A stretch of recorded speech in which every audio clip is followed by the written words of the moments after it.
지금부터 김용무 엽소설 두 번째 대장정이자 영웅문의 첫 번째 작품 사조영웅전을 시작하겠습니다.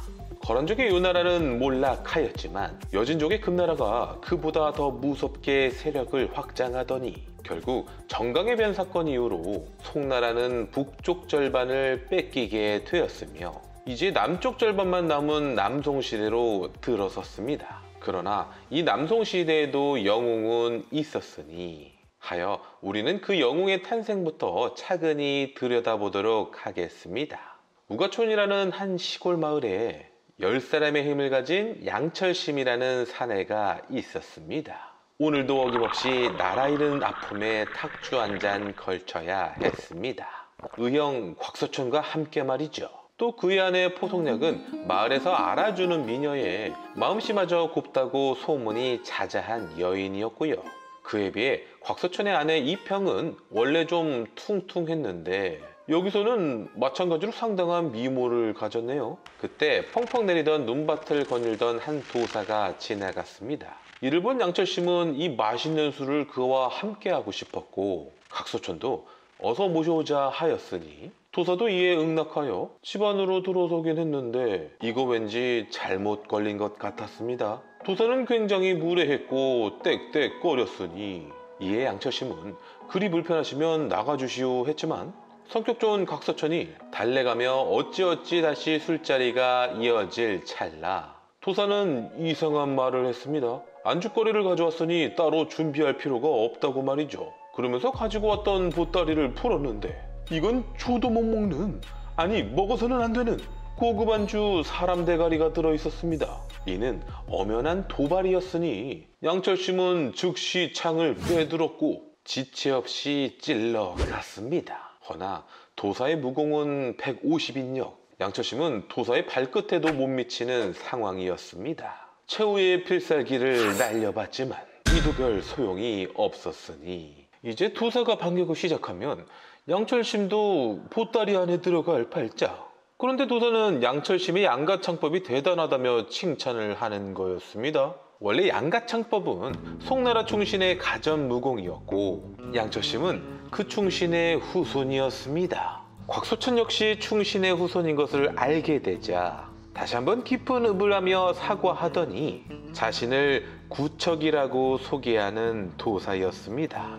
구척이는 매국노를 처단하는 유명한 협객으로 송나라 사람들은 그를 흠모하고 있는 형편이었습니다. 이렇게 오해가 풀리자 의형제들은 다시 술을 대접하겠다 했고 부인들은 서둘러 식었던 술을 다시 데워왔습니다. 그때 수십 필의 말이 달려오는 소리, 분명 구척이를 쫓아온 무사들이었습니다. 구척이는 단호히 말했습니다. 무슨 일이 있어도 밖으로 나오지 말라고 말이죠. 무사들도 구척이의 무서움을 알았는지 최대한 경계하며 다가섰지만 이미 구척이의 먹잇감에 불과하였으니 구척이가 칼을 휘두를 때마다 쓰러져 갔고 이내 모두가 A뿔 정력 코너 신세가 돼버리고 말았습니다. 소동이 끝나자 의형제들은 구척이에게 한 가지 청을 했습니다. 마침 부인들 모두가 임신 중이었는데 태어날 아이들의 이름을 지어달라는 거였죠. 구척이는 잠시 고민을 하더니 김수안무, 거북이와 두루미, 삼천갑자, 돈방석. 아니야, 이건 너무 길군. 그러더니 품속에서 보검 2자루를 꺼내 각자의 이름을 손잡이에 새겨서 나눠 주었습니다. 바로 곽정과 양강으로 말이죠. 이는 정강의 치욕을 잊지 말라는 뜻이었죠. 양철심은 기쁜 나머지 이런 말도 했습니다. 태어날 아이들의 성별에 따라 우리처럼 의형제나 의자매를 맺자고요. 만약 남녀로 태어난다면 혼인을 시키자고도 했습니다. 이에 증표로 보검을 서로 교환까지 하게 되었습니다. 구척이는 10년 뒤 아이들에게 무공마저 가르쳐주겠다고 하였으니 이날 밤 양철심은 거나하게 취할 수밖에 없었습니다. 그때 외양간에서 이상한 소리가 들려왔습니다. 포송역은 홀로 조심히 다가가 보았고 정말 심장이 멎는 듯이 놀라고 말았습니다. 외양간에 외간 남자가 외마디 신음을 내며 외로이 외초롭게 살려달라 부탁하였기 때문이었습니다. 실은 이 남자는 오늘 낮에 구척이에게 당했던 자였습니다. 포석력은 우선 사람부터 살려야겠다 싶어 약을 챙겨와서는 이자를 치료해 주었습니다. 밤늦도록 치료는 계속됐고 그 덕분에 남자는 소생될 수 있었습니다. 분명 이 남자는 포석력의 따뜻한 마음에 감동받았을 것이었습니다. 이 사실을 차마 남편 양철심에게 말할 순 없었습니다. 말했다면 당장 뛰쳐나와 죽였을 거였기 때문이었죠. 다음날 서둘러 외양간에 가보니 다행히 그 남자는 이미 사라진 뒤였습니다. 그렇게 다시 일상으로 돌아온 포석력과 양철심이었습니다. 허나 이 작은 불씨가 커다란 화염으로 돌아오게 될 줄이야. 석 달 뒤 수십 명의 간병들이 쳐들어왔고 양철심과 곽소천은 어서 나와 포박을 받으라고 했습니다. 영문도 몰랐지만 이 당시는 아무런 연유도 없이 숱한 사람들이 죽어 나갔을 터. 양철심의 대처는 빠르고 명확했습니다. 아내가 도망칠 시간 동안 간병들을 상대하기로 하였죠. 마침 곽소천도 도착하였으니 이제 싸워볼만 했습니다. 10인역의 양철심과 10인역의 곽소천이었으니 간병들을 전부 물리치지 못해도 이렇듯 아내들과 함께 도망칠 수는 있었습니다. 그러나 관병들의 추적은 계속됐기에 곽소천은 자신이 막을 테니 어서 도망치라 소리쳤죠. 허나 알 수 있었습니다. 이것이 곽소천의 마지막 모습이라는 것을요. 곽소천은 처와 자식을 양철심에게 부탁한다는 마지막 말로 그렇게 죽고 말았습니다. 의영의 죽음 앞에 미친 듯 분노한 양철심이었지만 우선은 부인들부터 구해야 했습니다. 관병들에게 달려들어 분노를 일제히 터뜨리니 아내 포석약을 구해낼 수 있었습니다. 허나 곽소천의 유언을 지켜야만 했던 양철심. 포석약은 자신도 데려가 달라고 애걸했지만 형수님을 반드시 구해내야만 한다고 하였으니 포석약을 한번 안아주고는 간병들에게 잡혀간 형수님을 부르짖으며 쫓기 시작했습니다. 얼마 되지 않아 곽소천의 처를 찾을 수 있었고 그대로 간병들을 처치해 버렸으니 이로써 곽소천의 유언은 지킨 셈이라 할 수 있었습니다. 그러나 관병들이 쏜 화살에 양철심마저 당하고 말았습니다. 곽소천과 양철심의 희생에도 결국 잡히고만 곽소천의 처 2평. 포석량 역시 잡혀서 어디론가 끌려가고 있었는데 그때 관병들을 공격해오는 한 무리의 무사들. 관병들은 불리해지자 도망쳤고 그렇게 포석약을 구해낼 수 있었던 무사? 어라? 이제는 얼마 전 포석약이 외양간에서 구해준 그 남자였습니다. 이렇게 은혜를 갚을 줄 알았다면 몇 명 더 구해줄 걸 그랬습니다. 곽소천의 사체는 마을 입구 기둥에 걸리게 되었고 이를 발견한 구척이였습니다. 구척이도 알 수 있었습니다. 모두 자신 때문에 벌어진 참사라는 것을요. 즉시 관병들을 해치우고는 곽소천의 시체를 부여잡으며 맹세했습니다. 이 구척이가 반드시 복수를 해주겠다고요. 구척이는 그대로 관하로 쳐들어갔고 이번 일의 주동자가 단천덕이라는 것을 알아낼 수 있었습니다. 단천덕은 구척이를 피해 곽소천의 처 2평을 인질 삼아 데리고는 한 사찰로 숨어들었는데 구척이의 포위망에서 벗어나긴 불가능해 보였습니다. 운 좋게 이 사찰의 주지 스님이 차고하여 잠시라도 목숨을 부지할 수 있었지만 허나 이대로 포기할 구척이가 아니었습니다. 포석력도 이제 정신을 차린 모양이었습니다. 바로 이 외양간 남자의 간호 때문에 말이죠. 허나 남편의 부고 소식을 듣자 더 이상 삶에 미련이 없었습니다. 심지어 외양간 남자는 금나라 6번째 황태자 완한홍렬이었습니다. 포석력이 살려준 그 남자가 또 포석력을 살려준 그 남자가 적국의 왕자였다니. 하여 포석력은 이 자리에서 동기어진할 생각이었습니다. 칼을 뽑아 천천히 찔러갔을 때 죽이고 싶으면 죽이라는 완한홍렬의 말에 차마 그를 죽일 수 없었던 마음씨 여린 포석약이었습니다. 결국 자결로 비참한 삶을 마감하려 했지만 이를 저지하는 완한홍렬이었습니다. 남편의 원수는 갚고 죽어야 하지 않겠소? 또 뱃속의 아기는 아무 죄가 없잖소? 그제야 번뜩 정신이 든 보석약은 결심했습니다. 어떻게든 살아남아 이 아이를 지켜서 원수를 갚겠다고요. 그런데 누가 애 딸린 나 같은 여자를 보살펴주지? 왜 날 보시오? 구리향로에 술을 가득 채워 취선누라는 요리집에 나타난 구척이었습니다. 어서 단천덕을 내놓으라고 다그쳤지만 여전히 오해라며 발뺌하는 주지스님이었고, 이에 화가 난 구척이는 그 무지막지한 구리향로를 던져버렸습니다. 이때 세제팡이를 던져 구리향로를 막아낸 자가 있었습니다. 비록 두 눈이 멀었지만 이 강남 바닥에서 이자를 모르는 사람은 없는 형편이었습니다. 바로 강남 7개의 첫째 가진학이었습니다.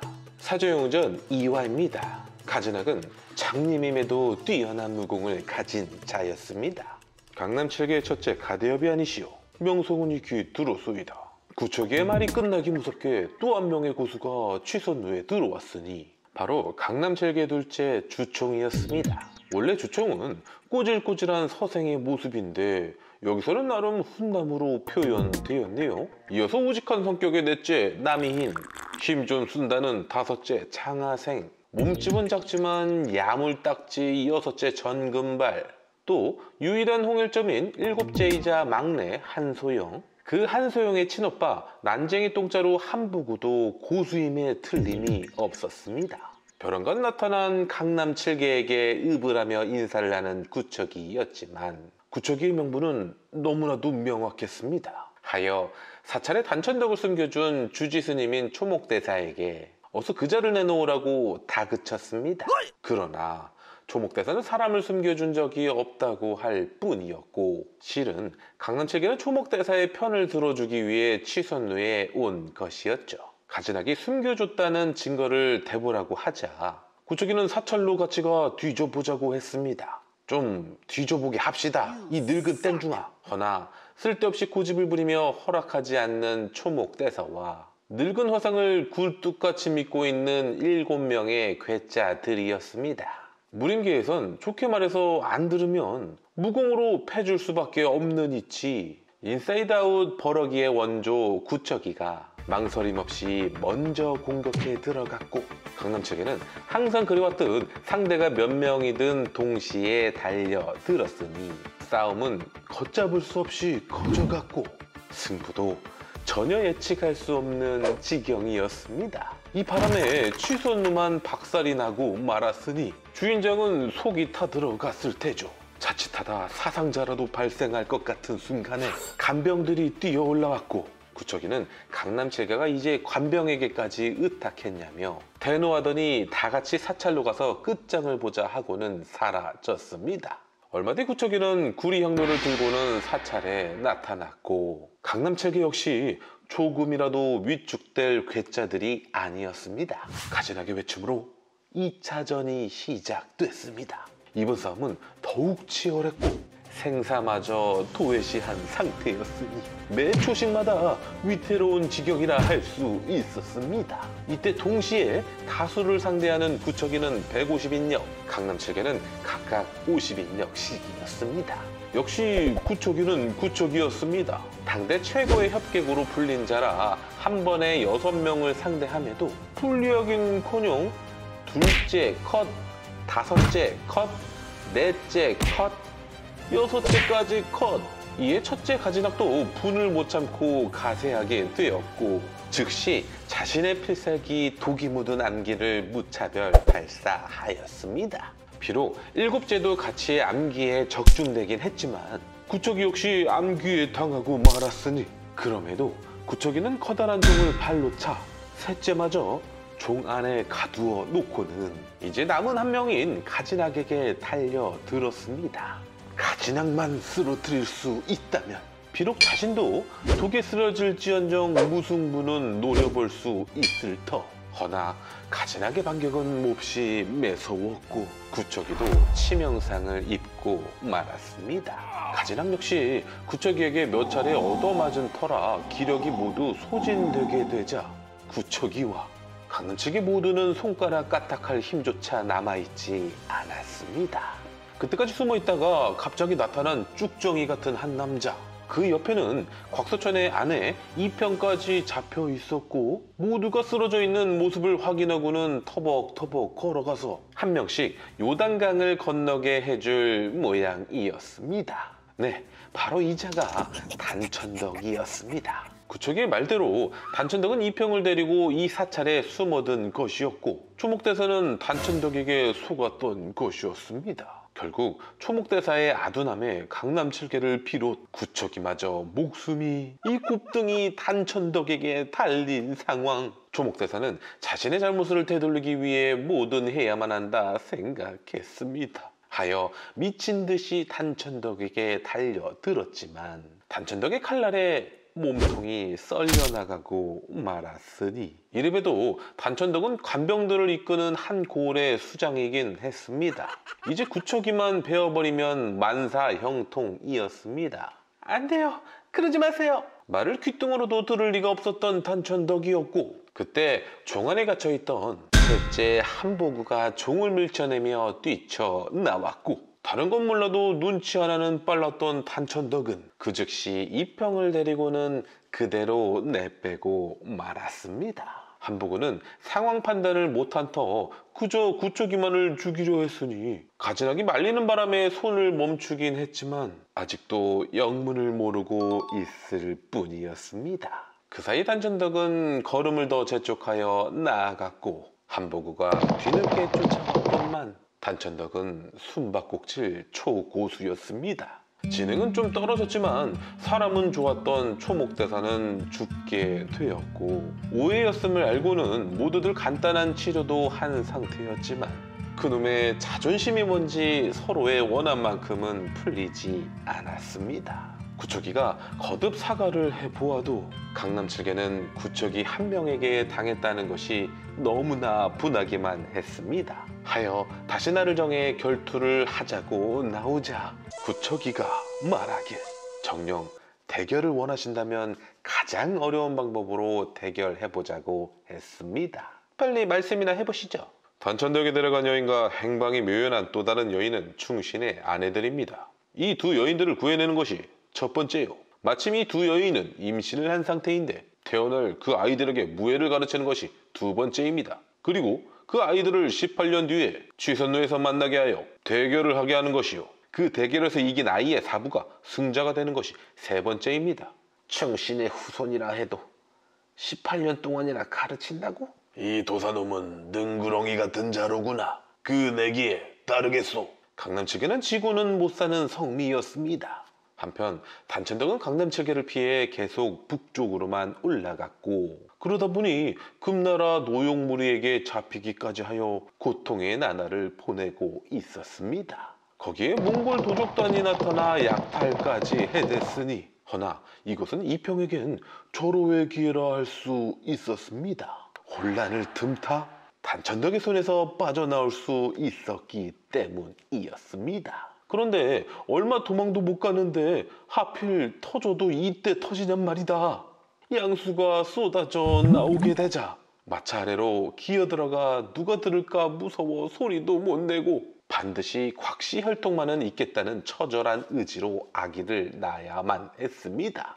몇 번이나 까무러쳤기에 시간이 얼마나 지났는지 알 수 없었습니다. 세상은 온통 얼어붙었고 이평과 이 아기도 이제 곧 얼어 죽고 말 것이었습니다. 그때 한 무리의 몽골 부족이 마침 지나가게 됐고 그들은 마차 아래에서 아기의 울음소리를 듣고는 달려와 이평과 아기를 꺼내 주었으니 이렇게 또다시 죽음의 문턱에서 살아날 수 있었습니다.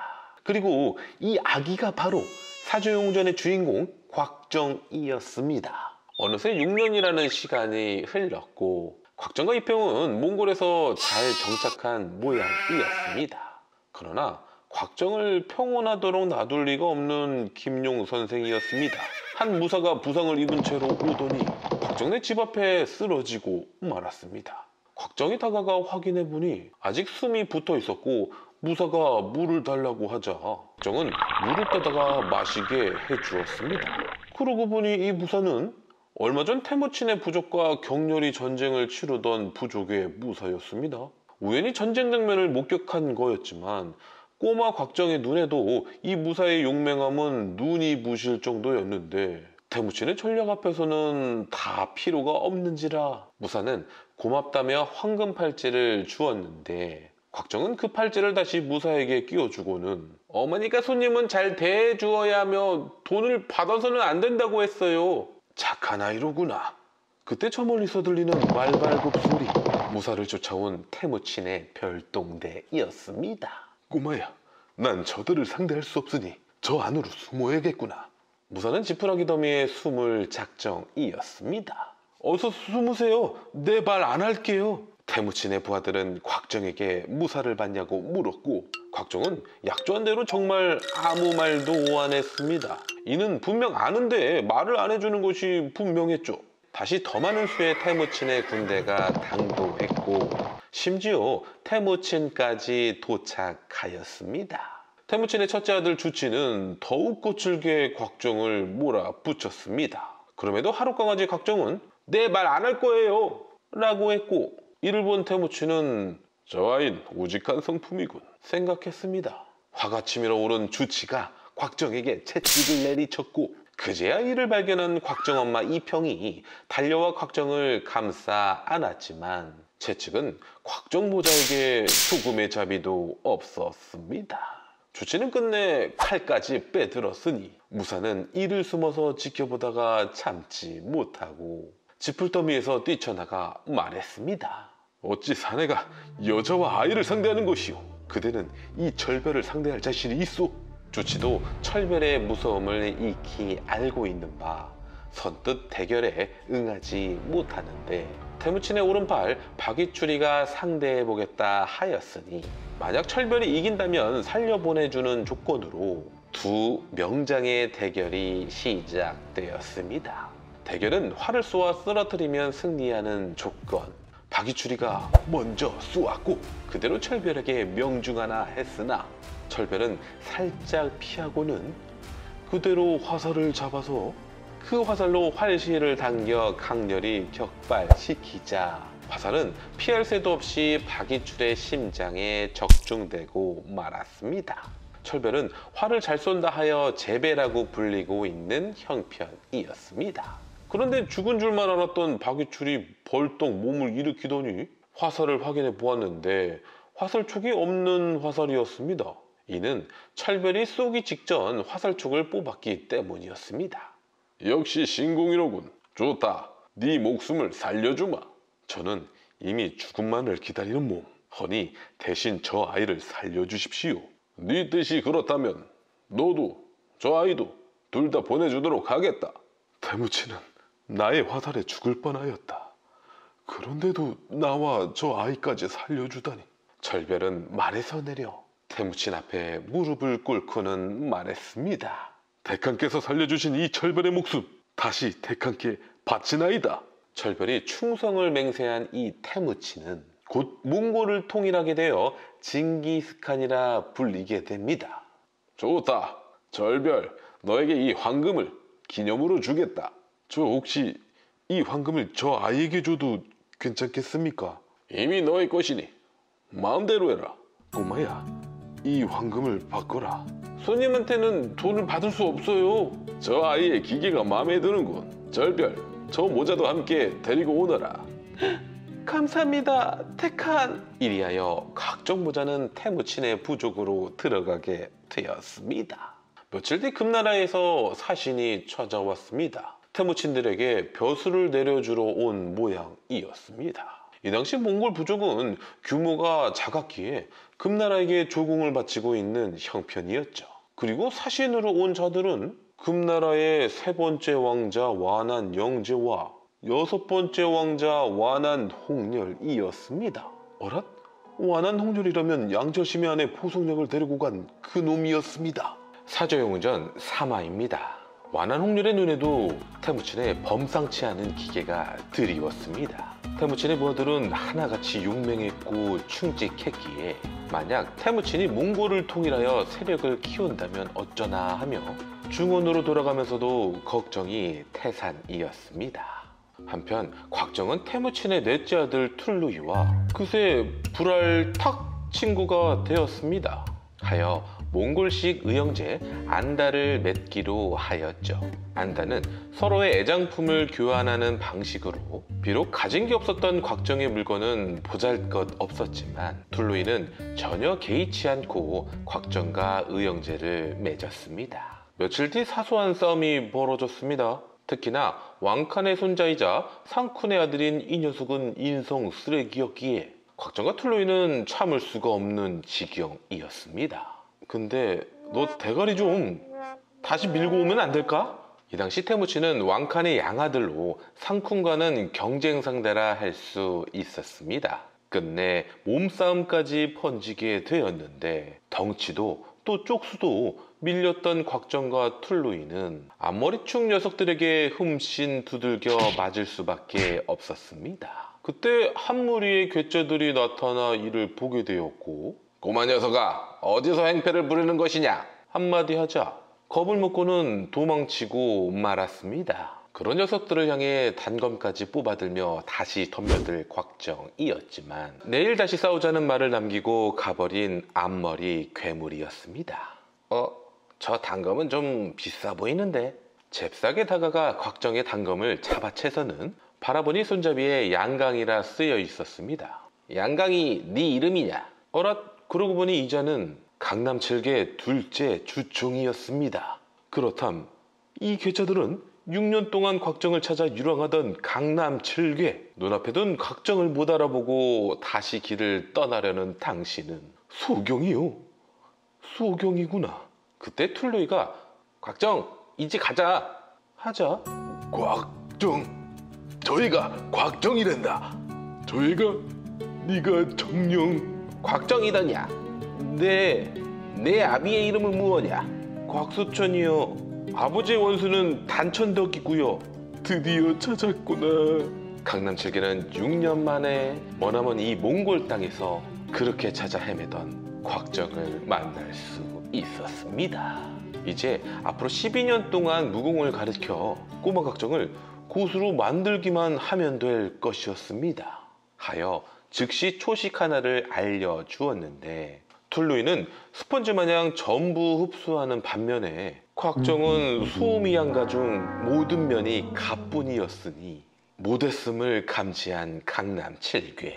오라버니 어쩌지요? 어서 일어나서 다시 해보거라. 아저씨 저는 다 익혔어요. 다른 것도 알려주세요. 말리는 시누이가 더 밉다고 툴루이의 명석함이 얄밉기까지 하였으니 허나 이대로 포기할 순 없었습니다. 오늘 밤 저 산 너머로 올 수 있겠느냐? 그러면 너에게 무예를 가르쳐주마. 무공을 배워 아버지의 원수를 갚아야 하잖니? 반드시 가겠어요. 의지만은 언제나 올수였던 곽정이었습니다. 어느덧 해가 기울고 있었고 곽정이 밤이 무서워 오지 않을까를 걱정하고 있던 강남 7개는 이 산에서 아주 험한 것을 발견하고 말았습니다. 그것은 구멍이 뚫린 채 나란히 쌓여있는 해골 9개였습니다. 가지낙은 이 해골의 내막을 알고 있는 듯 했습니다. 하여 형제들에게 얘기를 해주었는데 흑풍상세는 2명의 부부로서 초절정의 고수이며 내 눈이 먼 것도 이들 때문이라 했습니다. 또 자신의 친형을 죽인 자들이니 오늘 사생결판을 짓겠다 하였습니다. 그러면서 형제들에게 지금 당장 도망치라고 했습니다. 허나 강남 7개는 친고륙보다 서로를 아꼈으니 어찌 도망칠 리가 있겠습니까? 하여 숨어서 매복을 했다가 적을 처치하기로 하였습니다. 밤이 깊어지자 어떤 한 명이 나타났는데 어랏? 이쁘장한 여자잖아. 바로 이 여자가 흑풍상세 중 아내 매초풍이었습니다. 매초풍은 강남 7개가 매복해 있는지 모른 채 무공연마를 하고 있었고 그런 그녀의 구운 백골조는 정말 무시무시했습니다. 그때 가진하게 숨어있는 관으로 다가가는 매초풍. 아마도 관 안의 시체에게 무공을 시험해볼 작정 같았습니다. 관짝을 밀어제끼는 순간 가진학이 튀어나와 공격할 계획이었는데 하필 달빛에 비쳐 그림자가 달로 난 강남 7괴. 매초풍은 즉시 살기를 뿜어냈으니 2판 4판 이제 전면전밖에 없었습니다. 셋째가 채찍을 휘둘렀고, 여섯째가 저울대를 내질렀고, 넷째가 도끼를 날려봤지만 우아하게 피하고는 그대로 반격을 해대고 부상만 입게 된 순간이었습니다. 막내 한소영이 벼락같이 검을 찔러봐도, 다섯째가 식칼로 쑤셔와도 200인역 매초풍에게는 전혀 상대가 되질 않았습니다.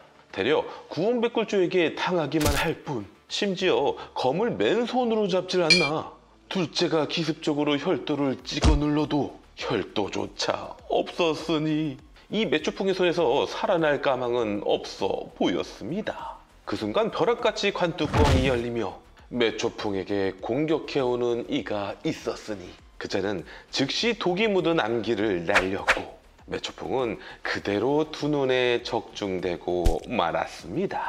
나자빠져버린 매초풍을 바라보는 한 남자, 바로 가지낙이었습니다.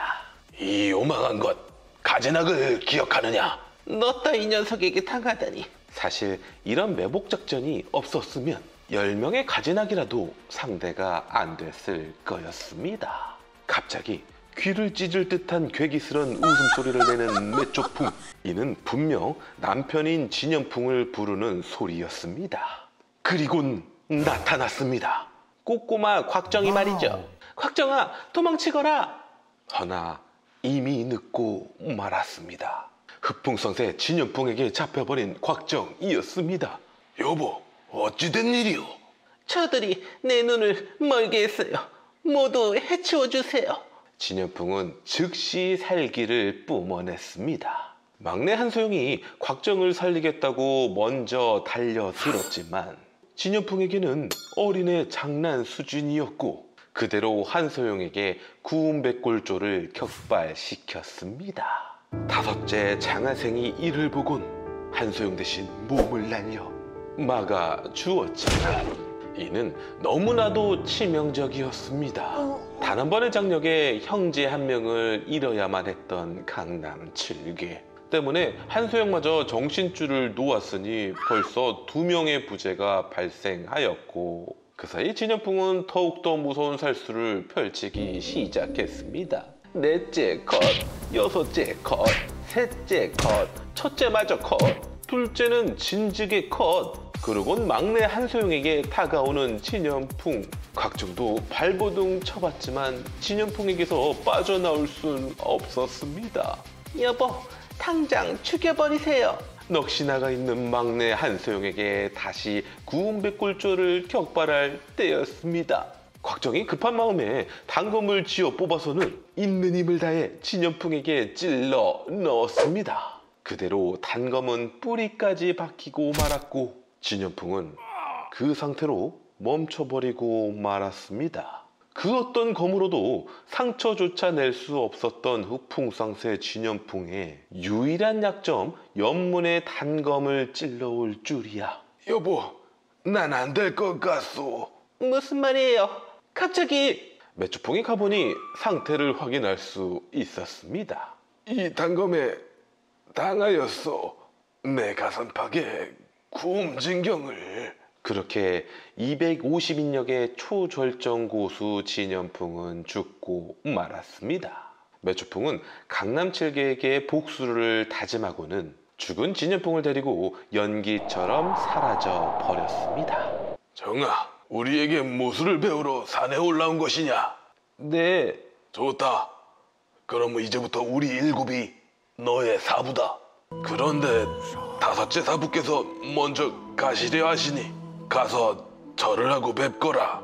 곽정은 머리를 콩콩 쪄가며 절을 올렸습니다. 착한 아이구나. 열심히 무공을 닦아 나처럼 되지 말아야 한다. 소영아, 곽정이 꼭 이길 수 있도록 잘 가르쳐줘. 그렇게 말하곤 다섯째 장하생은 몽골 밤하늘의 수많은 별들 중 하나가 되고 말았습니다. 이 비극은 너무나 슬펐지만 더 큰 참사를 막을 수 있었던 건 곽정 덕분이라 할 수 있었습니다. 10년 뒤 여기 매일 자빠지고 얻어 터지는 한 사람, 바로 곽정이 있었습니다. 10년 동안 곽정에게 무예를 가르쳤건만 배움이 너무도 느렸습니다.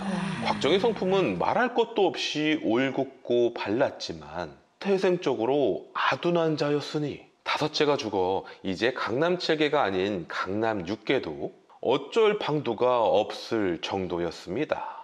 정아, 넌 여기 남아서 계속 연마하도록 하거라. 네. 곽정은 낙담하시는 사부님들께 죄송한 마음뿐이었습니다. 난 멍청이야. 난 바보 천지야. 라고 자책하고 있을 때 한 소녀가 말을 타고 나타났습니다. 오빠, 큰일 났어. 흰수리가 공격당하고 있다고. 화쟁, 네 목도리에 흰수리 털은 뭔데? 바로 이 소녀는 태무친의 막내딸 화쟁이었습니다. 검수리가 흰수리를 때로 공격하고 있어. 빨리 가보자. 난 못 가. 무공연마 해야 돼. 잠깐만 가보자고. 끌려오다시피 가보니 정말 흰수리가 공격당하고 있었습니다.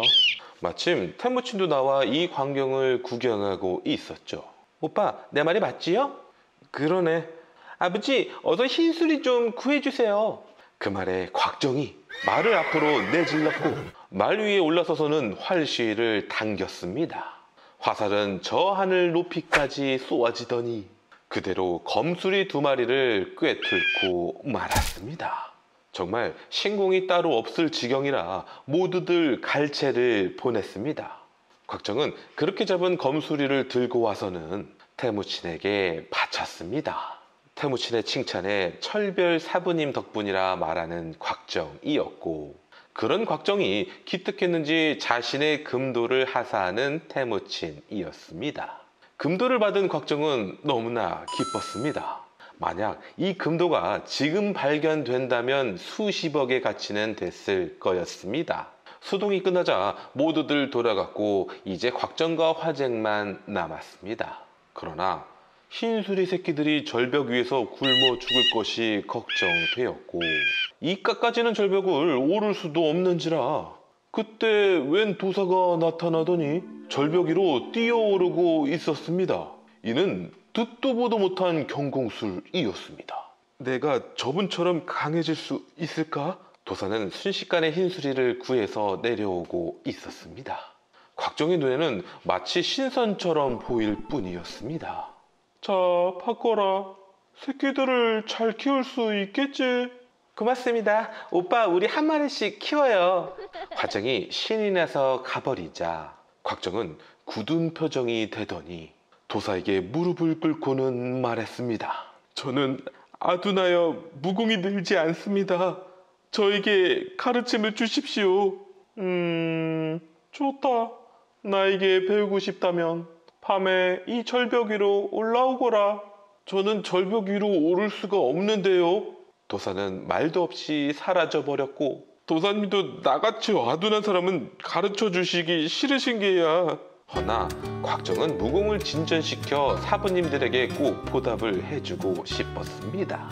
하여 목숨 걸고서라도 절벽 위를 오를 작정이었습니다. 죽을 힘을 다해 기어오르기 시작했고 절벽 중간쯤 올랐을 때 기어코 추락하고 말았습니다. 그 순간 도사가 밧줄을 내려주어 무사히 정상까지 오를 수 있었습니다. 곽정은 도사를 보자마자 절을 올리며 사부로 모시려고 했는데 너에게는 이미 훌륭한 6사부가 계신다. 그러니 난 너의 사부가 될 수가 없는 것이다. 허나 너와 나의 인연도 있으니 너에게 호흡법, 앉는 법, 걷는 법, 자는 법을 가르쳐 주겠다. 고작? 뭐라 했느냐? 아닙니다. 일단 도사가 시키는 대로 꽝꽝 얼어있는 바위에 누워 잡념을 떨쳐내기 시작했습니다. 그랬더니 점차 추위는 사라지고 몸 한 곳에서 기운이 솟아났으니 과연 곽정은 자는 법을 통해 깨달음을 얻게 될까요? 사조용전 4화입니다. 실은 도사의 훈육법은 내공진법이었습니다.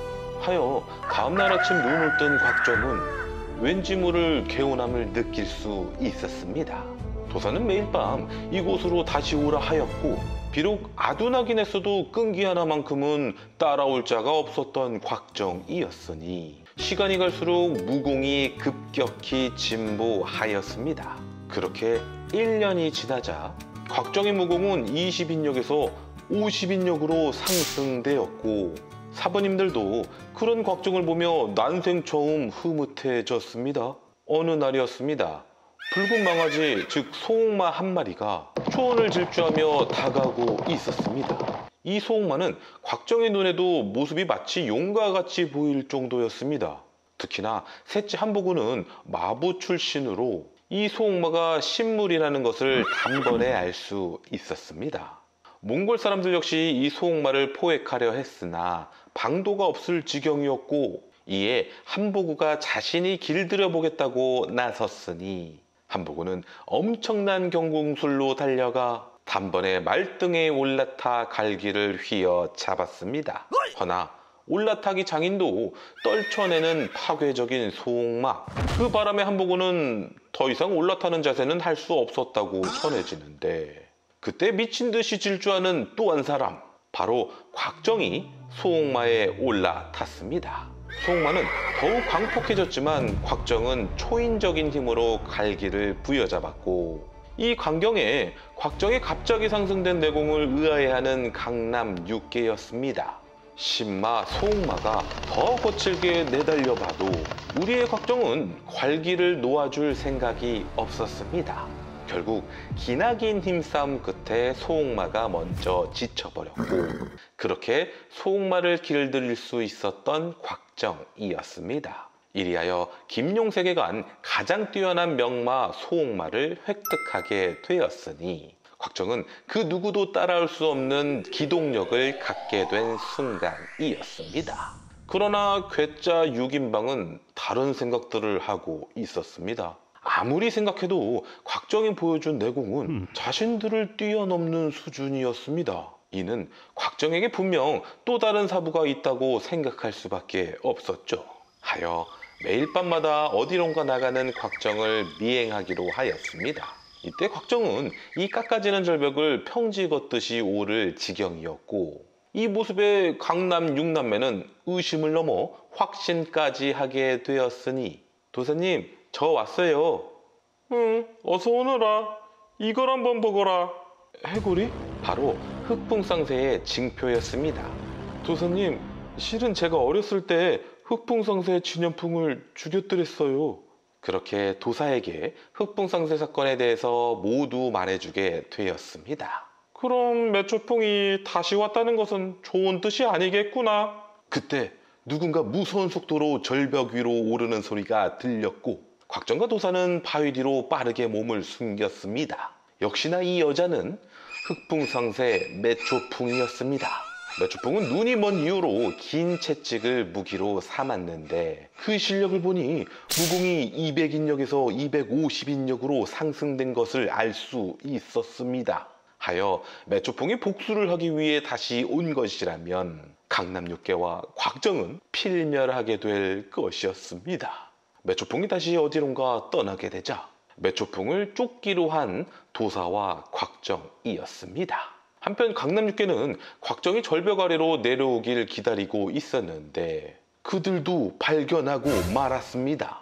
매초풍의 하얗고 둥글둥글한 그것을 말이죠. 설마 해골 말고 다른 걸 생각하신 건 아니죠? 하여 강남 육봉은 더욱 단단하게 오해를 하고 말았습니다. 곽정의 갑작스런 내공 상승이 매초풍 때문이라고 말이죠. 상의한 결과 곽정을 죽이기로 결심하였으니 물론 넷째와 몇 명은 반대했지만 다섯째의 죽음을 회상하자 거사를 치를 수밖에 없다고 결정되었습니다. 어느새 날은 밝았고 여전히 매초풍을 뒤쫓는 도사와 곽정. 그때 곽정이 어느 한 계류에서 이상한 소리를 들었습니다. 뭐? 태무친을 공격한다고? 알고 보니 완안홍렬의 사주로 태무친의 안다 자무카와 태무친을 항상 제끼고 싶었던 상쿤이 태무친을 없애자는 작당 모의를 하는 거였습니다. 어떻게 대칸의 안다마저 가담하였지? 허나 훗날 곽정도 안다 툴로이와 다들 아시죠? 그나저나 완안홍렬도 참 부지런도 했습니다. 이 머나먼 몽골까지 와서 자신의 금나라를 위해서 이런 계략까지 짜다니. 그 시간 매초풍은 강남 육계 숙소를 묵고 다니고 있었습니다. 매초풍보다 먼저 강남 육계를 만나 위험을 알려야 하겠어. 걱정아, 어서 사부님들께 가자꾸나. 쏜살같이 사부님을 찾아간 곽정. 그러나 곽정을 기다리고 있는 것은 가진하게 쇠지팡이였습니다. 조금의 망설임도 없이 내리쳤고, 그렇게 곽정의 뚝배기가 반쪽 날 순간 한소영의 검이 막아섰으니, 오라버니, 그래도 이제껏 키운 정이 있는데 얘기라도 들어봐요, 우리. 너에게 무공을 가르쳐준 자는 어디 있느냐? 지금 밖에 계십니다. 뭐라? 그 계집을 여기까지 데리고 오다니. 좋다. 우리 형제들과 사생결단을 치러보자. 도사님, 들어오시래요. 그 계집이 그새 새 서방을 얻었더냐? 형님, 그리 보이진 않는데요. 뭔가 오해가 있으신 것 같습니다. 저는 전진교회 마욱이라고 합니다. 마욱이라면 전진교회 교주가 아니시오. 그렇습니다. 아이고, 실례가 많았습니다. 용서해 주시오.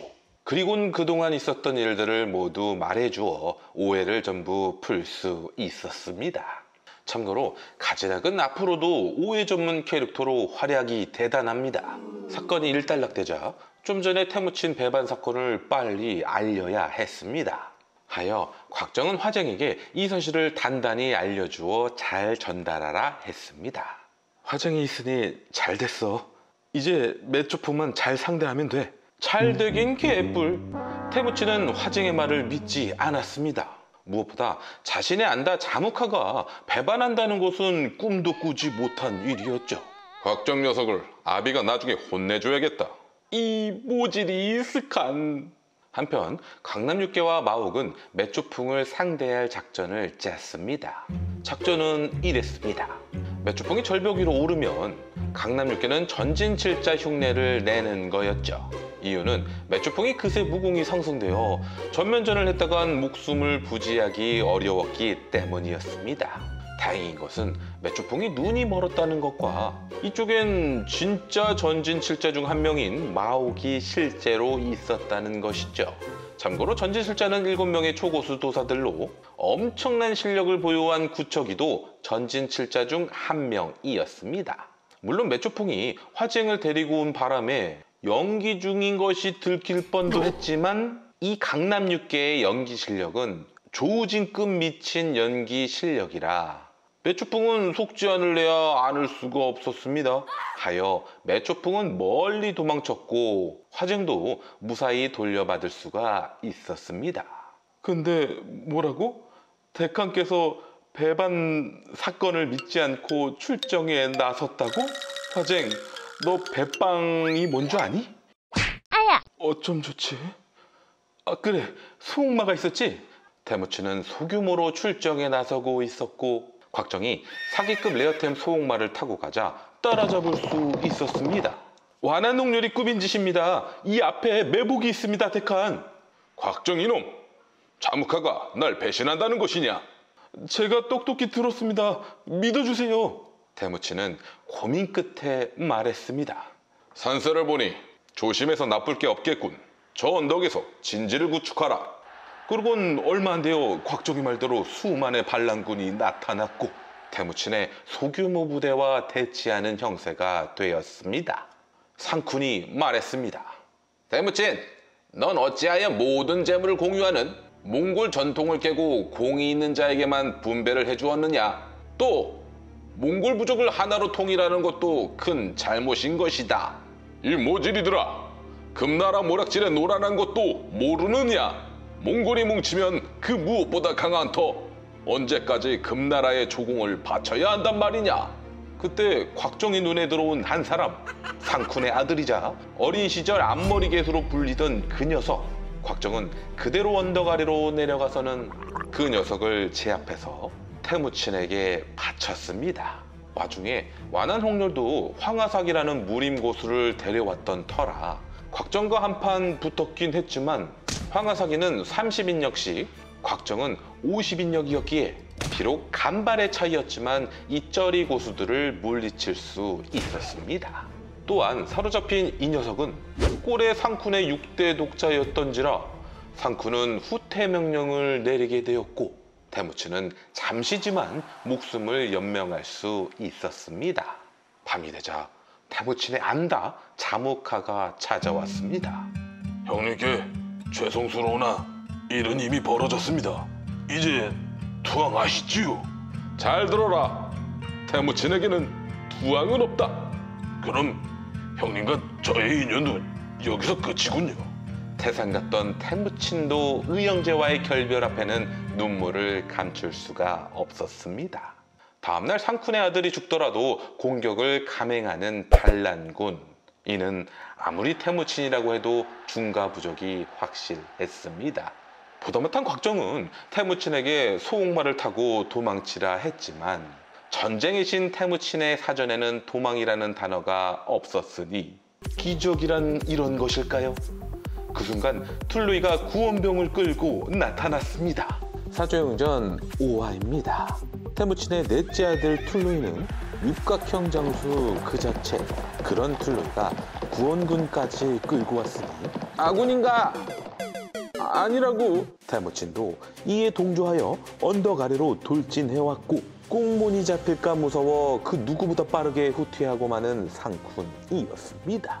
완한 홍렬 역시 제게 저의 기회를 놓쳤도다. 재밌는 건 상쿤은 수만 병사였고 툴루이의 구원병은 고작 수천 병사였다는 것이죠. 이는 태무친의 존재 자체가 수만의 병사를 상회하는 장면이라 할 수 있었습니다. 진지로 돌아온 태무친은 즉시 반란군을 쓸어버릴 작정이었습니다. 하여 태연이 말하길 상쿤의 아들을 당장 풀어주라 했고 심지어 예정대로 화쟁을 이 상쿤에게 시집을 보내겠다고 했습니다. 일이 되자 입꼬리 개수 상쿤 아들은 목숨도 부지했고 이쁜 화쟁도 얻었으니 쪼르륵 집으로 돌아가 아랬습니다. 아버지, 제가 왔어요. 놀라지 마세요. 화쟁도 데리고 왔다고요. 태무친이 우리한테 바짝 쫄아서요. 글쎄 사과도 하겠대요.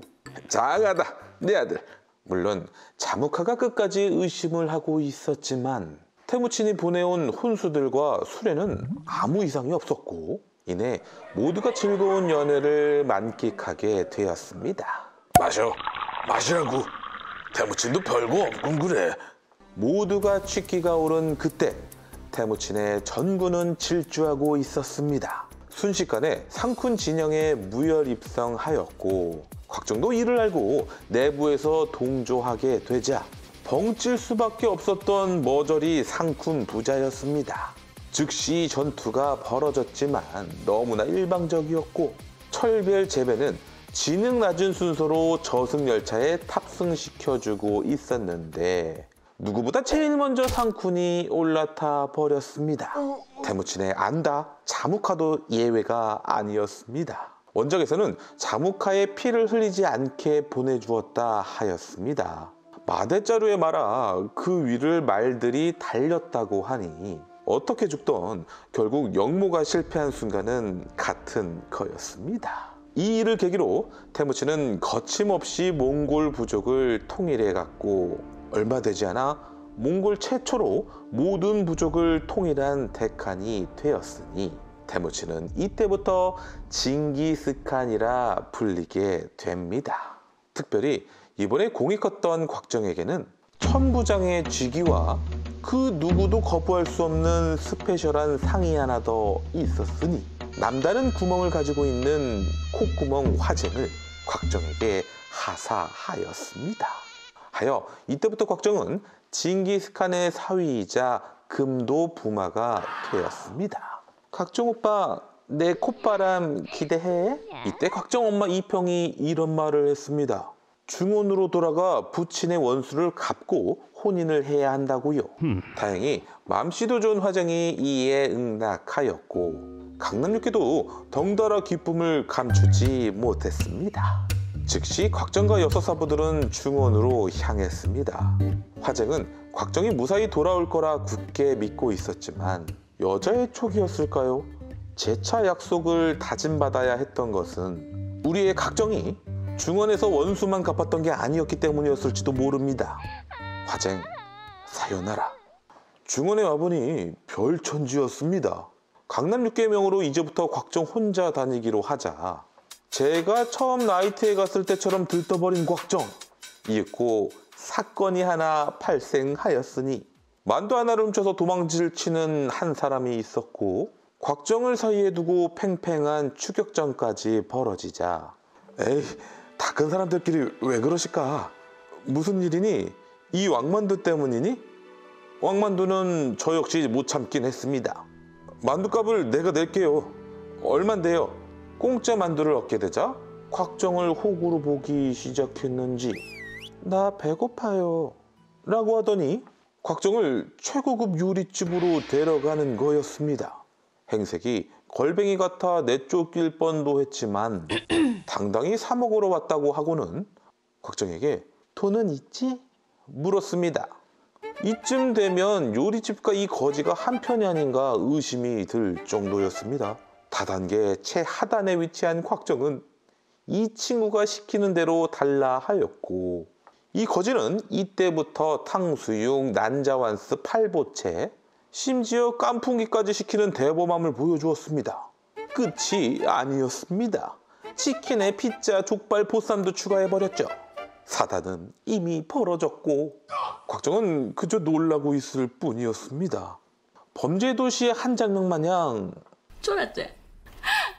오빠야, 어디서 굴러먹다 아니야, 넌 내 첫 번째 친구야.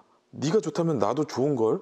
이런 곽정에게 거지는 호기심과 호감마저 들기 시작했습니다. 그런데 기껏 사준 고기 몇 점 먹더니 한다는 소리가 별거 없네, 요리가 형편없어 하여 화제를 빠르게 바꿔야겠다 싶어 곽정은 형제, 난 몽골에서 왔어. 거지가 자신도 몽골에 한번 가고 싶다고 하자 근데 몽골은 많이 추운데 맞다, 이건 대감께서 주신 모피거든? 이거 입도록 해. 분명 덜 추울 거야. 그리고 이거 받아. 금 열량이야. 이거 형제한테 다 줄게. 어? 내 이름도 모르면서 왜 그래? 이름도 안 물어봤었네. 난 그냥 처음 사귄 친구라. 난 곽정이라고 해. 형제 이름은 어떻게 돼? 난 황씨고 이름은 용이야. 이것이 곽정과 황룡의 운명적인 첫 만남의 순간이었습니다. 이제 곽정은 빈털터리가 된 채로 숙소로 돌아가고 있었습니다. 그때 나타난 괴인들, 바로 몽골에서 곽정에게 두들겨 맞은 황하사기였습니다. 그리고 황하사기의 사숙인 후통에마저 나타났으니 사조용전 6화입니다. 외모가 몹시 추악한 후통에는 이래봬도 무공이 80인력이나 되었습니다. 제자들이 몽골에서 곽정한테 망신을 당해오자 이를 보복해 주려고 주무기 상지창까지 꺼내들었고 후통에 제자사랑이 듬뿍 담긴 이 공격 앞에는 도무지 상대가 될 수 없었던 50인력 곽정. 결국 이렇게 사로잡히고 말았습니다. 다음날 묶여있던 곽정은 포승줄을 간신히 풀 수 있었고 빠르게 밖으로 나와보니 나무에 대롱대롱 매달린 과일들이 눈에 들어왔습니다. 자세히 보니 황하 사과들이 나무에 매달려 있지 뭡니까? 거지랑 너도 한패인 거 다 안다. 어서 풀지 못하겠느냐? 거지라면 황영재가 구해준 거였군. 어찌 보면 곽정에게 남은 건 이제 소옥마 한 마리뿐이었습니다. 붉은 땀을 흘린다 하여 한열보마로 불리는 이 소옥마는 100년에 한 번 나올까 말까 한 명마였습니다. 소옥마야, 이제 너와 나 둘뿐이구나. 그래, 소옥마야, 내가 너를 황영재에게 꼭 소개시켜 줄게. 언제 소개시켜 줄 건데요? 황영재? 보고 싶었어. 날 구해줘서 정말 고마워. 저 말이 그렇게 대단한 말이에요? 그럼 내 목숨을 몇 번이나 구해줬는걸? 그랬군요. 실은 이제 집에 가야 하는데 그런데 집이 아주 멀어서요. 저 소옥마를 주면 집에 무사히 갈 수 있을 것 같은데. 소옥마를 말이지? 황영재, 저 소옥마를 너에게 줄게. 황영재가 나를 구해도 주고 또 우린 친구니까. 자, 선물이야.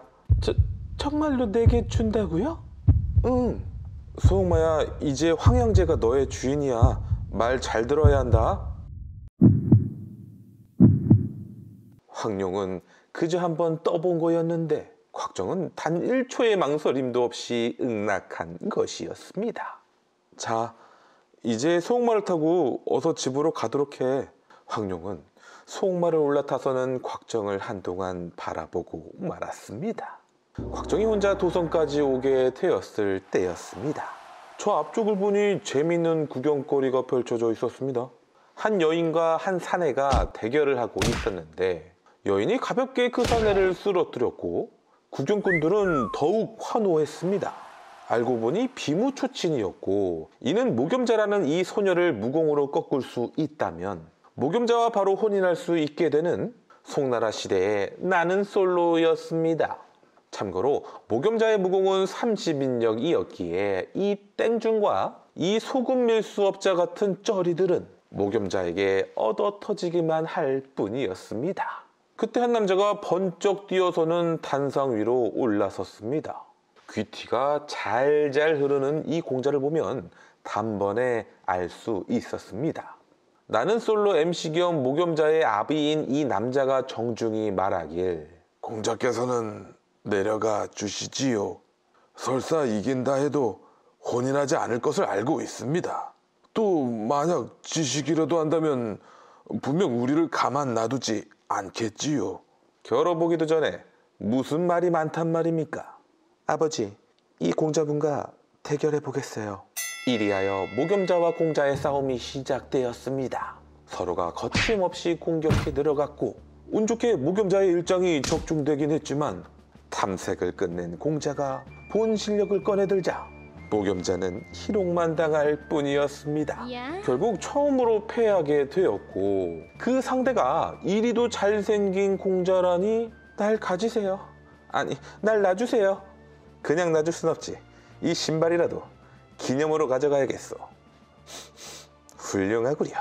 그럼 이만 가보겠소. 잠깐, 공자께서는 공짜로 이 아이도 데려가시오. 우리 소양애께서 천한 떠돌이와 어찌 혼인을 한단 말이냐? 금나라 사람이라니. 참, 얘야, 그만 가자꾸나. 당장 내 딸의 신발을 돌려주시오. 싫다면 강제로 뺏어갈 모양이구나. 말이 끝나기도 전에 공자한테 날아드는 아비였습니다. 천한 것들은 맞아야 주제를 알지. 공자는 손가락을 세워 아비 팔뚝에 손가락을 박아 넣어버렸습니다. 공자가 괴기스러운 무공을 펼치자 단숨에 끝나버린 싸움이었고 큰 부상만 입게 된 아비의 무공은 20인력으로 딸보다 낮은 수준이었죠. 더는 못 참겠어를 외치며 단상 위로 올라온 각정이 말했습니다. 어서 저 여인과 혼인하라고요. 그럴 수 없겠다면 그럼 신발을 돌려주고 사과라도 하시오. 그것도 싫은데 어쩌나? 이럴 땐 매가 특효약이었습니다. 우리의 곽정한테 말이죠. 곽정은 이 공자에게 계속 쳐맞았지만 포기를 모르는 남자 곽청대만이었습니다. 공자의 무공은 후통회와 같은 80인력이라 50인력 곽정은 이렇게 자꾸 늘어지는 수밖에 없을 지경. 곽정의 끈기에 극도로 화가 치밀어 오르자 공자가 다시 한번 괴기스러운 무공을 꺼내 들었습니다. 그랬습니다. 이 무공은 구움백골조였습니다. 그런데 구움백골조는 흑풍쌍새 매초풍의 무공인데 어찌 공자가 그 순간 군종 속에서 번쩍 뛰어오른 한 도사 즉시 공자의 구움백골조를 제지하고는 난 전진파의 왕처일이다. 너의 사숙이기도 하다. 그 말에 공자는 즉시 인사를 올렸습니다. 실은 공자는 전진칠자 구척이의 제자였기 때문이었습니다. 너의 방금 그 사악한 무공은 어디서 배웠느냐? 무슨 소린지 모르겠습니다. 저는 구척이 사부님께만 무공을 배웠지 않습니까? 차, 너 오늘 좀 맞자. 라며 왕처일은 즉시 공자를 공격해 갔는데 어디선가 나타난 무림계 고수들이 왕처일을 막아섰습니다. 이들은 백인력식의 실력자들로 나름의 명성도 있는 자들이었고 120년 왕처일이 혼자서 모두를 상대하기에는 불가능했습니다. 다행히 이곳에 왕비 마마가 타고 온 마차가 도착했고 왕비가 공자를 꾸중하는 것으로 마무리가 얼추 되었습니다. 그런데 왕비는 어디서 많이 본 얼굴이었습니다. 저 여인은 바로 양철심의 아내 포성약이었습니다. 그리고 이 아비는 17년 전 죽은 줄 알았던 양철심이었고요. 이런 곡절도 모른 채 떠나가는 공자를 바라보는 무겸자. 도대체 왜 이러는 걸까요? 궁으로 돌아온 왕비는 공자를 혼꾸녕 내주고 있었습니다. 이 공자는 왕비의 아들로 이름은 완한강이라 했습니다. 어서 그들을 청중히 모시고 사과하도록 해라. 불호령이 떨어지자 그제야 잘못을 인정하는 완한강이었습니다. 한편 모겸자 부녀는 몸과 마음이 만신창이가 되어 있었습니다. 드디어 만난 포성약이 금나라 왕비가 되어 있었지만 살아있어 준 것만으로도 너무나 감사할 뿐이었습니다. 곽정과 왕초일도 좀 전의 사건으로 서로를 알게 되었고 어느새 왕초일 마음속에 이 의협심 넘치는 곽정이 너무나 이쁘게 자리 잡고 있었습니다. 그런데 아무리 생각해봐도 완한강이 구운 백골조를 어찌 알고 있을까 도무지 납득이 가지 않았습니다. 호랑이도 제 말하면 온다더니 완한강이 왕비의 명으로 찾아와 사죄를 올렸습니다. 제자가 어리고 철이 없어 무례를 저질렀다고요. 더불어 몫이 부녀에게도 찾아가 사죄하겠다고 했습니다. 허나 이는 거짓이었고 벌써 소아들에게 잡아오라고 명령을 내린 상태였죠. 사수님, 그러니 노여 마시고 제 청을 하나 들어주십시오. 아버님께서 강호의 고수들을 초청하셨는데 사수님께서도 참석해 주신다면 정말 영광일 거라 하셨습니다. 하여 왕초일은 완한강 초대에 어쩔 수 없이 따르게 되는데 이렇게 사조용전 6화가 끝났습니다. 사조용전 7화입니다. 따라가 보니 조왕부였습니다. 이곳은 금나라 6번째 왕자 완한홍렬의 궁전이었죠. 곽정은 이미 완한홍렬을 몽골에서 적으로 만난 터라 걱정이 들었습니다. 완한강을 따라 내부로 들어가자 고수들이 먼저 와 기다리고 있었습니다. 판관필의 고수 백년호 백인역, 진기한 약재들을 모으는 양자홍 백인역, 서역에서 온 고승 영지상인 백인역, 곽정과 이미 악연이 있는 추남 후통의 80인역, 그런 후통의 사형 사통천 백인역. 물론 곽정을 보자마자 사납게 공격성을 드러내기도 했지만 이 고수들이 모인 이유는 따로 있었기에 우선 착석할 수 있었습니다. 왕초일이 먼저 어떤 연유로 초대하였는지 물었고 이 완한강은 모두가 금나라의 힘을 보태달라고 하는 거였습니다. 대업을 이루게 되면 부귀영화를 약속하겠다고요. 그 말에 박차고 일어나 무섭게 완한강을 노려보는 왕초일. 나보고 매국노가 되라는 것이냐? 곽정아, 가자.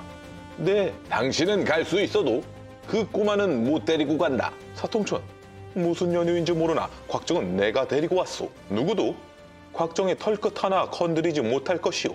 그런데 애초부터 목표는 곽정이 아니라 왕초일. 구척의 후환이 두려워 이런 비열한 수를 자행했던 것이었죠. 즉시 백인영 영지상인이 독사장을 격발시켰고 동시에 120인영 왕초일이 받아쳤습니다. 이리 보면 귀여워 보이지만 실제로는 두 고수의 평생 공력이 담겨 있었고 결국 20인역의 무공 차이로 영지상인은 내상을 입고 말았습니다. 더 해보겠느냐? 그 말에 아무도 나서는 이가 없었고 이렇게 왕초일과 곽정은 조왕부를 무사히 빠져나올 수 있었습니다. 허나 왕초일 역시 영지상인 독사장에 이미 당한 상태였기에 빠르게 체내의 독을 빼내야만 했습니다.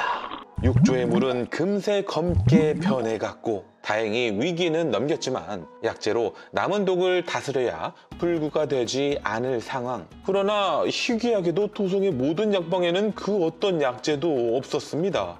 손님, 좀 전에 어떤 손님이 모든 약재를 전부 사감는데쇼. 어쩌지? 곽정 혼자선 이 난관을 해결할 방법을 찾지 못할 거였습니다. 소홍마? 황영재를 데려다주고 내가 보고 싶어서 온 거니? 타보라고? 어딜 가려고 그래? 곽정은 소홍마가 이끄는 대로 가고 있었습니다. 그 순간 호숫가에서 들려오는 노랫소리, 수면 위로 아리따운 여인의 모습이 비쳤고 배가 점점 다가오자 알 수 있었습니다. 배 위의 사람이 초절정의 미소녀라는 것을요. 배가 곽정 앞에 서자 곽정도 말에서 내려 더 가까이 가보았습니다. 어디서 많이 본 얼굴인데? 소녀가 곽정을 반끝 바라보더니 반갑게 인사를 해왔습니다. 곽정 오라버니, 설마 황영재? 아직까지 황룡을 남자로만 알고 있었던 곽정이 둔한 눈썰미조차 애정을 듬뿍 담아 바라봐주는 황룡은 사조영전 미녀순위 1위가 확실했습니다. 곽정에게도 황룡의 아름다움이 드리웠고 정말 눈을 뗄 수 없는 지경이었습니다. 황영재, 아니 이제 뭐라고 불러야 하나? 용아라고 불러주세요. 그렇게 잠시 데이트를 하며 애정을 쌓아가고 있었습니다. 맞다, 이거 용아 주려고 가지고 왔어. 이게 뭐예요? 어머, 과자네요. 잘 먹을게요. 이런, 다 부서졌네. 먹지 마. 그냥 버리자. 먹을 거예요. 다 먹을 거예요. 황룡은 알고 있었습니다. 이 과자를 주려고 며칠 동안이나 곽정이 품속에 넣고 다녔다는 것을요. 고급 요리, 금연령, 오피코트, 소옥마, ありがとうございました 그리고 부스러진 과자까지 줘야 했지만 그로 인해 초절정 미녀 황룡을 얻을 수 있었습니다. 근데 이럴 때가 아니었습니다. 어서 빨리 왕초일의 약재를 구해야만 했습니다. 그런데 아무 걱정하지 말아요. 세계관 지능 1위 황룡 있으니. 어느새 밤이 되었고 곽정과 황룡은 초왕부에 숨어들었습니다. 약재를 초왕부에서 모두 사들여서 구할 수 없었던 것을 알았으니 해결 방법도 이 똘똘이 황룡은 조왕부에서 찾을 심산이었습니다. 한편 양철심과 무겸재는 강제로 끌려와 조왕부에 갇혀 있었고 이를 마침 곽정과 황룡도 보게 되었죠. 그때 완한강이 양철심을 찾아왔는데 무겸재와 혼인할 테니 조금만 기약을 달라는 거였습니다. 허나 양철심은 쉽게 속을 바보가 아니었습니다. 그에 비해 무겸재는 완한강을 100% 믿고 있었는지도 모릅니다. 양철심은 그럼 당장 어머니를 모시고 와서 약조를 하라고 했습니다. 어머님이 어찌 이곳에 오시겠습니까? 역시나 완한강은 이쁘장한 모겸자를 그저 희롱하고 싶었던 것이었습니다. 완한강은 이번엔 멀쩡한 토끼의 다리를 분질러 왕비 포석약에게 갖다 주며 치료해달라 했습니다. 어미가 심심할까봐 했던 것이지만 완한강의 성격은 나르시즘 그 자체라 할 수 있었습니다. 그럼 이제 약재도 또 양철심 부녀도 구해내야 했던 곽정과 황룡이었죠. 우선 황룡이 있으니 약재 구하기엔 아주 쉬웠습니다. 지나가는 관리 한 놈 잡아다가 요렇게럼 팔뚝을 우두둑 부러뜨리면 지가 약을 안 찾고 배길 리가 없었죠. 여기서 황룡은 팔뚝 하나 정도는 전혀 서슴지 않고 부러뜨려버리는 반면에 그런 황룡에게 사람을 괴롭히면 안 된다고 꾸중까지 하는 곽정이었으니 두 사람의 성격 차이가 확연히 확인되는 순간이었습니다. 관리는 부러진 팔을 부여잡고 완한강을 찾아갔고 양자원까지 찾아가서야 간신히 약재를 가져가라 허락받을 수 있었습니다. 그런 관리를 뒤쫓아 약방을 찾아낸 곽정. 이제 왕처일의 해독약들을 챙기면 끝이었습니다. 그런데 곽정은 황룡처럼 사람이 모질지 못해 빈틈을 보였고 그 사이 관리들은 꽥꽥 소리를 질러 시위들을 불러오려 했습니다. 어쩔 수 없이 곽정은 그들을 무력으로 제압했고 간신히 들키지 않을 수 있었지만 여기서 끝이 아니었습니다. 한편 황룡은 완한옥렬과 고수들의 동태를 숨어서 지켜보고 있었습니다. 그러고 보니 좀 전과는 다르게 새로운 고수도 눈에 들어왔습니다. 이제는 좀 더 강한 150인력이었으며 이름은 구양극이었습니다. 결국 완한홍렬이 고수들을 초청한 이유를 알아낼 수 있었는데 어떤 한 대단한 물건을 찾기 위함이라고? 대단한 물건은 곽정이 서둘러 약재를 챙기고 있는 이 약방에도 있었으니 그것은 몹시 길고 굵은 것이었으며 가운데 놓인 바구니에서 스멀스멀 기어나오고 있었습니다. 도대체 이 흉기 같은 물건은 누구의 물건이란 말인가요? 나도 모르게 크기를 불허하면서 사조영전 8화입니다. 스산한 기운을 감지한 곽정이 뒤를 돌아보자 거대한 뱀 한 마리가 살기를 뿜어내며 노려보고 있었고 그대로 곽정을 덮쳐왔습니다. 간신히 뱀의 목덜미를 잡아 물리진 않았지만 곽정의 몸을 칭칭 감아 완력으로 쓰러뜨렸으니 한낱 미몰이라고 하나 이 뱀은 이무기와 친구할 지경. 곽정의 생명줄은 당장이라도 끊어질 판이었고 소란 소리에 좀 전에 기절시켰던 관리놈이 깨어나게 되었으니 일은 더 커지게 되었습니다. 이제 곽정은 이 괴물뱀을 그것도 최대한 빠르게 떼어내야 했습니다.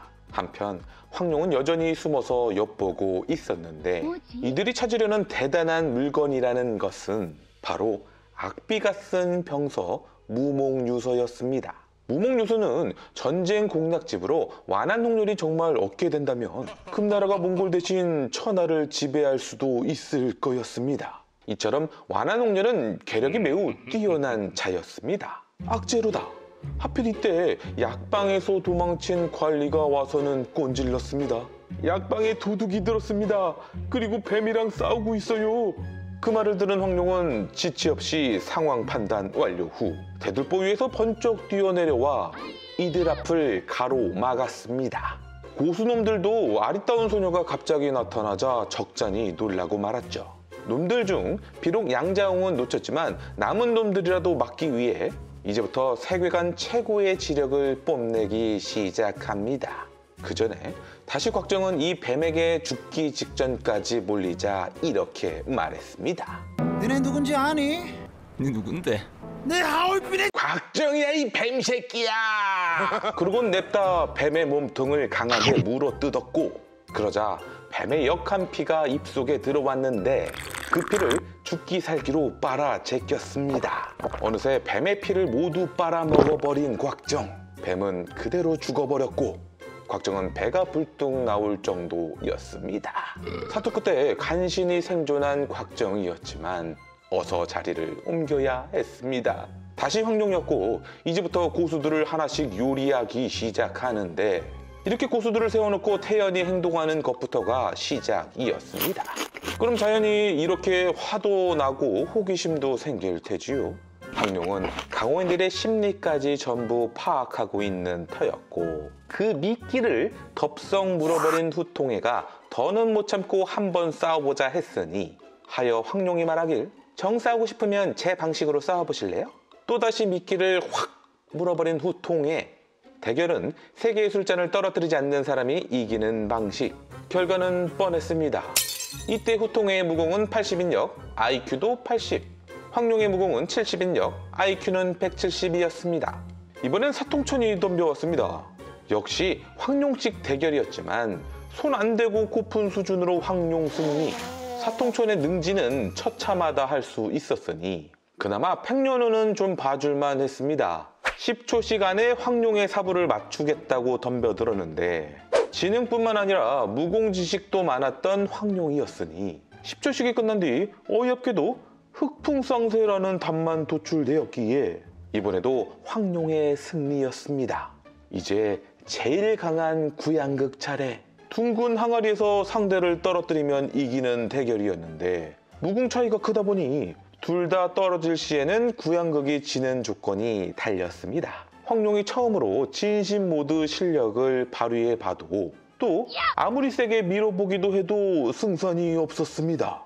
그러자 황룡이 항아리에서 폴쩍 뛰어내리더니 말했습니다. 밀어서 떨어진 게 아니니 나는 진 게 아니죠. 그리고 둘 다 떨어지게 되면 당신이 지게 되는 거 아시죠? 그럼 안녕. 그렇게 가려고 했던 황룡을 사정없이 공격해오는 영지상인. 영지상인은 좋게 말해 우직하다 할 수 있었지만 그냥 벽창호였습니다. 여자건 아이건 구분 없이 평등하게 공격하는 상남자.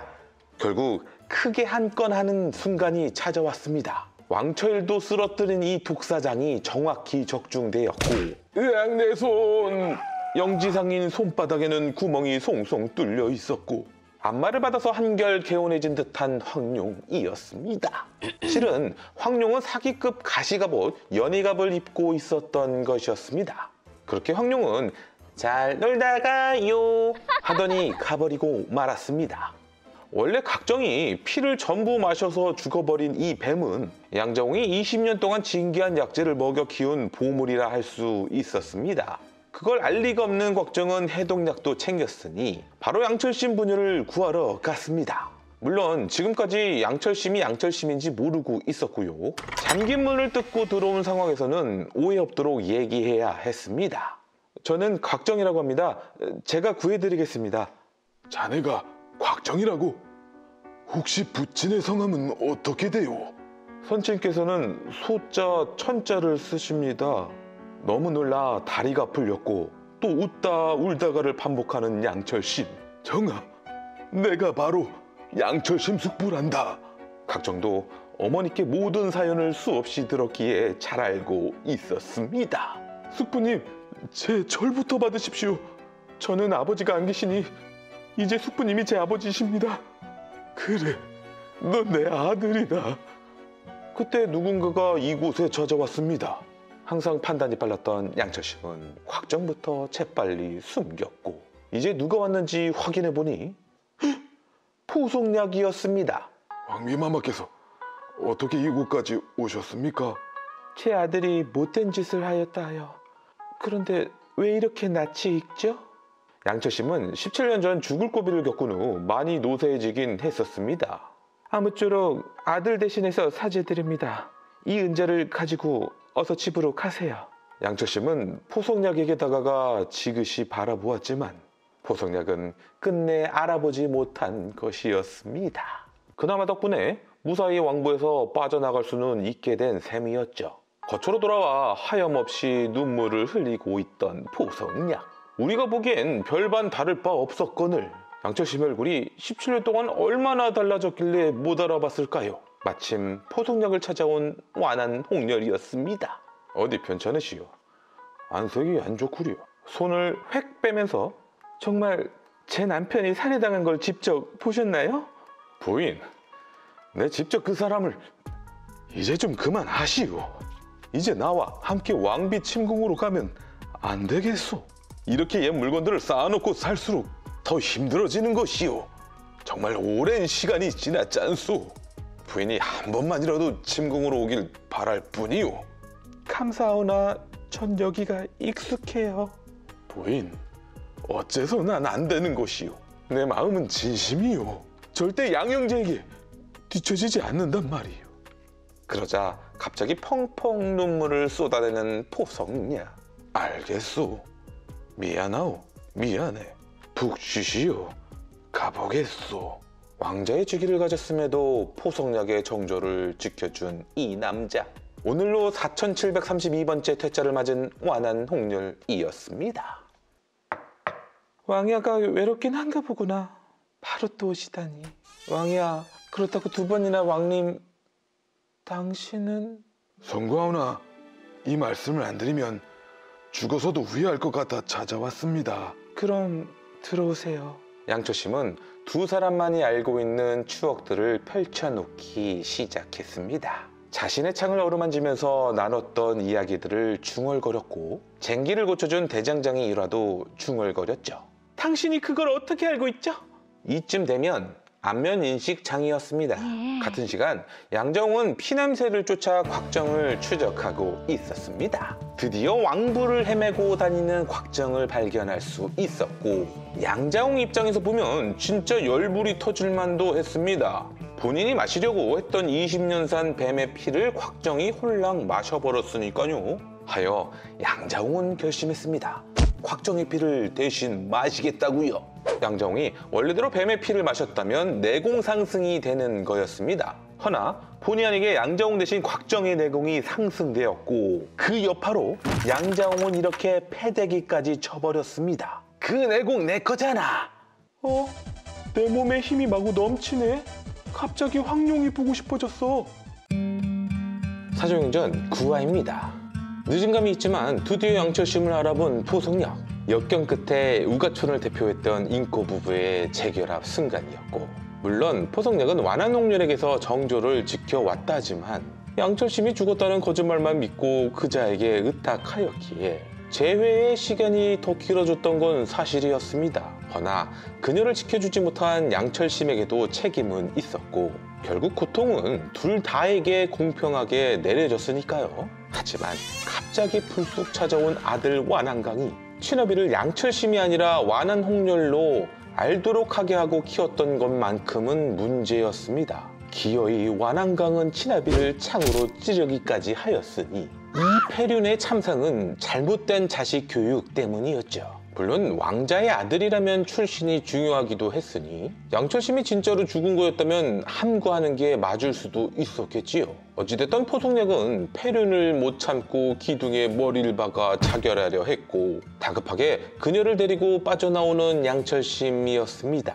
또 이를 막아서는 완안강은 어미에 대한 사랑만큼은 엄청났었습니다. 즉 완안강은 인성이 문제가 아니라 교육이 문제였던 것 같습니다. 그때 뒤에서 나타난 목염자가 완안강의 혈도를 찍었기에 왕보에서 빠져나올 수 있었던 양철심 부부였고요. 한편 곽정은 내공이 상승되긴 했지만 무공은 여전히 50인력이었고 하여 100인력 양자홍에게 쫓길 수밖에 없었습니다.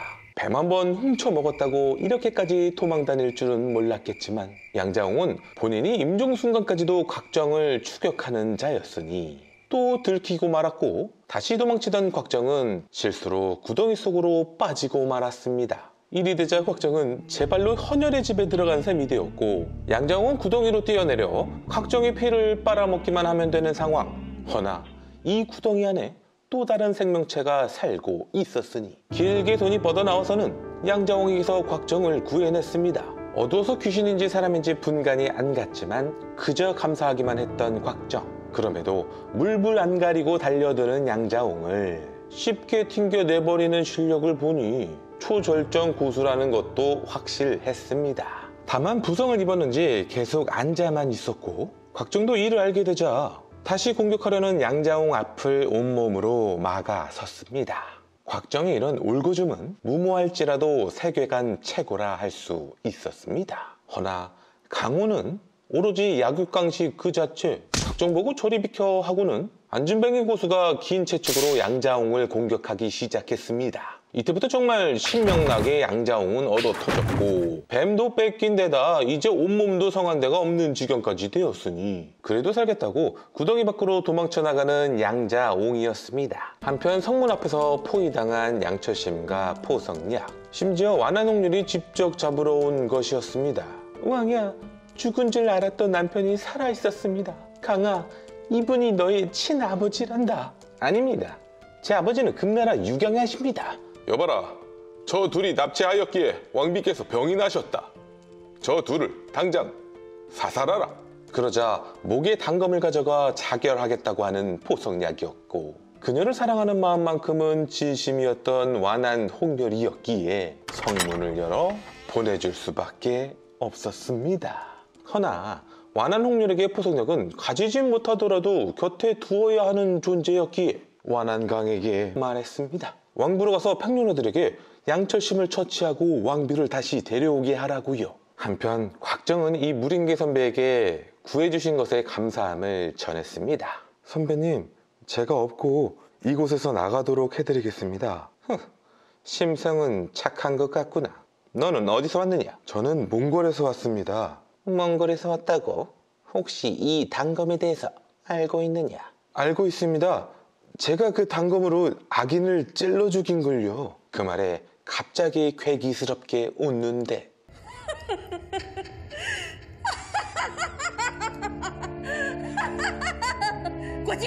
너였구나.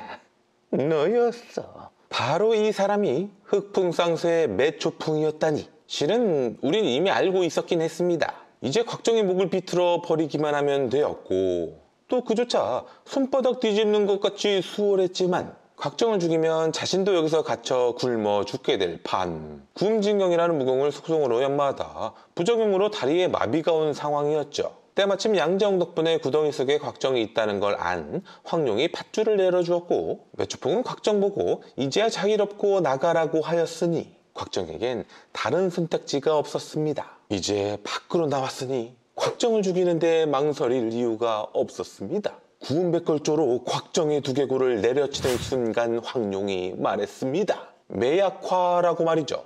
이는 매초풍의 본명이었습니다. 어떻게? 네가?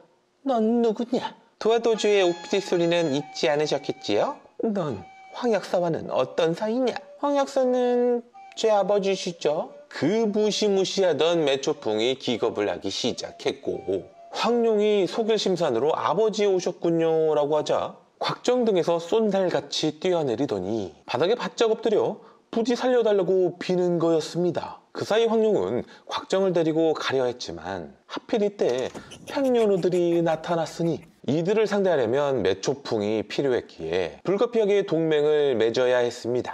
하여 곽정이 다시 업어주면서 전투가 시작되었습니다. 팽련호들도 분명 고수지만 매초풍의 파괴력은 상상 이상이었고 그것은 구운백골조 때문일 것이었습니다. 허나 여기에 구양극까지 가세하자 전세가 뒤바뀌기 시작했습니다. 심지어 이들은 매초풍의 다리 역할인 곽정을 집중 공격하기 시작했으니 그렇게 패배가 드리운 순간 그들이 나타났습니다. 바로 곽종의 원조 사부 강남 육계가 말이죠. 그런데 이곳의 판세는 더 난잡했습니다. 정아, 넌 왜 매초풍을 업고 있는 것이냐? 저 계집을 죽여 오사영의 복수를 해요 우리. 강남 7개가 왔구나. 죽을 준비는 되었느냐? 이제 오라버니를 놔주시죠. 허나 이제 매초풍은 이곳에 사부 황약사가 오지 않았다는 것을 알았기에 더는 황룡의 말을 따르지 않았습니다. 대사부님, 우선 저자들을 먼저 상대해 주세요.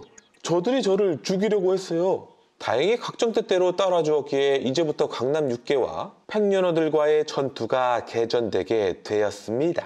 여기서 두 가지 문제가 있었는데 강남 6개들의 무공이 80인력, 팽련어들의 무공이 100인력, 거기다 구양극은 150인력이었기에 애초부터 강남 6개가 불리했다는 것이고 매초풍은 곽정을 놓아줄 생각이 없었으니 이 걱정들을 단번에 종식시킬 방법이 떠오른 황룡이었습니다. 매초풍, 훔쳐간 구음진경은 언제 돌려줄 거죠? 구음진경이라는 한마디를 듣자 모두는 누가 시키지도 않았는데 강남 육계와 싸움을 멈추더니 그대로 매초풍에게 미친 듯이 달려들었습니다. 덕분에 매초풍을 떨쳐낼 수 있었던 곽정과 덕분에 다치지 않을 수 있었던 강남 육계였습니다. 이제 곽정은 왕처일의 해독력을 줄여가야 했습니다. 강남 육계도 동행하기로 했고 말이죠. 그런데 황룡이 황약사의 딸인 것을 알자 요괴라며 경멸하는 강남 육계. 그게 익숙한지 곽정한테 나중에 찾아가겠다고 하는 황룡이었습니다. 매초풍과 팽룡러들의 싸움이 거칠어지고 있을 때 구양극까지 가세하게 되자 매초풍의 위기가 찾아오고 말았습니다. 그때 완안강에 와서는 싸움을 말렸습니다. 모두 같은 편이니 싸우지 말라고요. 알고 보니 완안강의 구운백골조는 매초풍한테 배운 모양이었습니다. 또 그보다 왕비가 납치되었으니 어서 가서 도와달라 하였습니다. 하여 팽련어들은 우선 왕비를 구하러 가게 되었습니다. 매초풍은 다리가 마비되어 어디 가지 못할 거였으니까요. 사조용전 10화입니다. 드디어 왕처심과 포송약에게도 든든한 구원군이 나타났습니다. 어찌 보면 모든 사건의 시발점인 구척이 그리고 전진교 교주 마옥이었습니다. 우연히 산장에서 만난 거였지만 불의를 보고 단 한 번도 참은 적이 없었던 구척이었고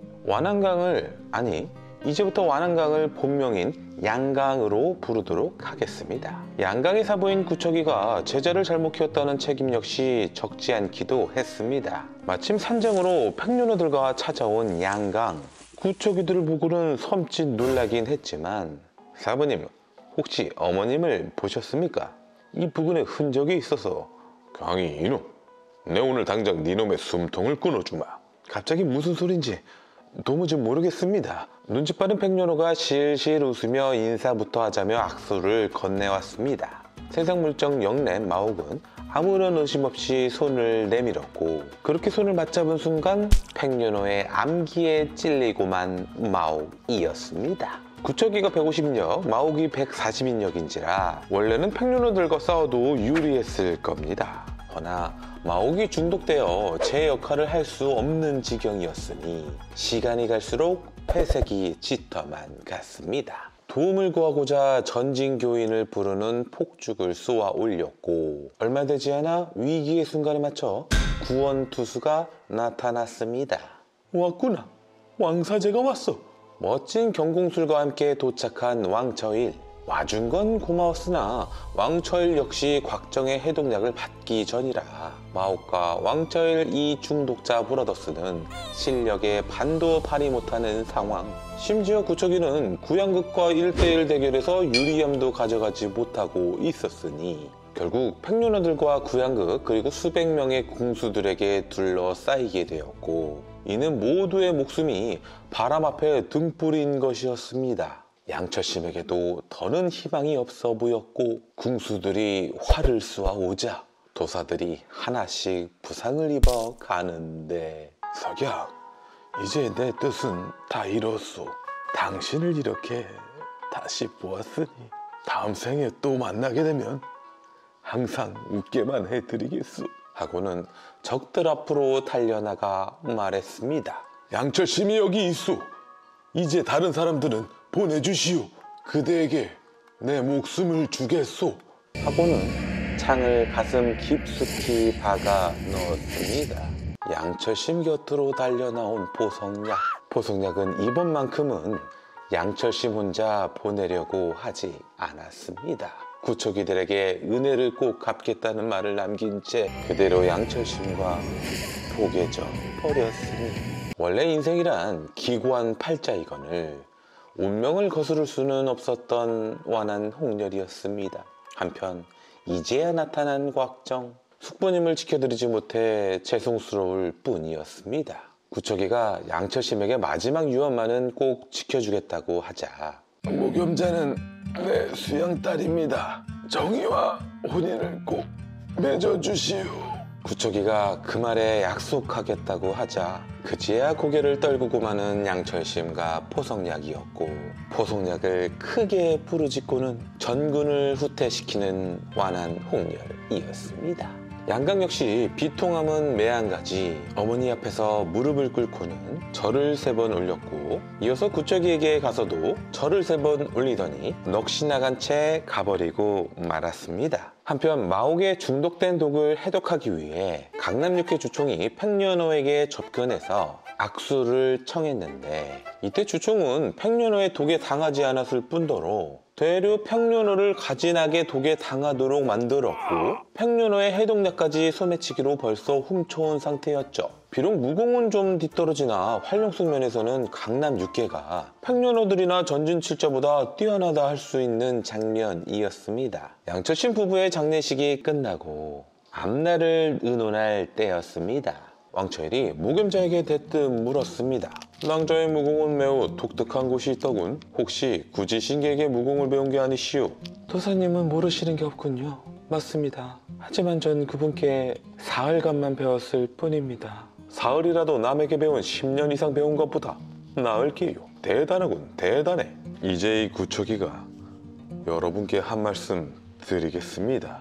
가대요. 보셔서 아시겠지만 양강의 인품은 곽정의 발끝에도 못 미칩니다. 무릇 무예라는 것은 무공보다 인품이 더 중요하지요. 허니 곧 있을 취선 후의 18년 전 약속은 이 구척이가 졌소이다.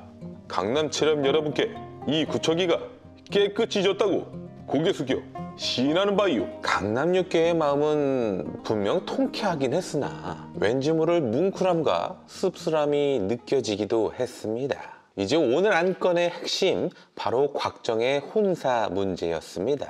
양철심의 유언대로 목염자와 혼인하라고 말하자 저는 목낭자와 혼인할 수 없어요. 뭐라 하였느냐? 실은 곽정은 몽골의 화정공주와 약혼을 한 상태거든요. 결국 너도 양건과 다를 게 없다는 것이냐? 화정하고도 혼인 안 해요. 그렇지. 말 한번 잘했다. 정아, 혹시 따로 마음에 둔 이가 있느냐? 네. 누구냐?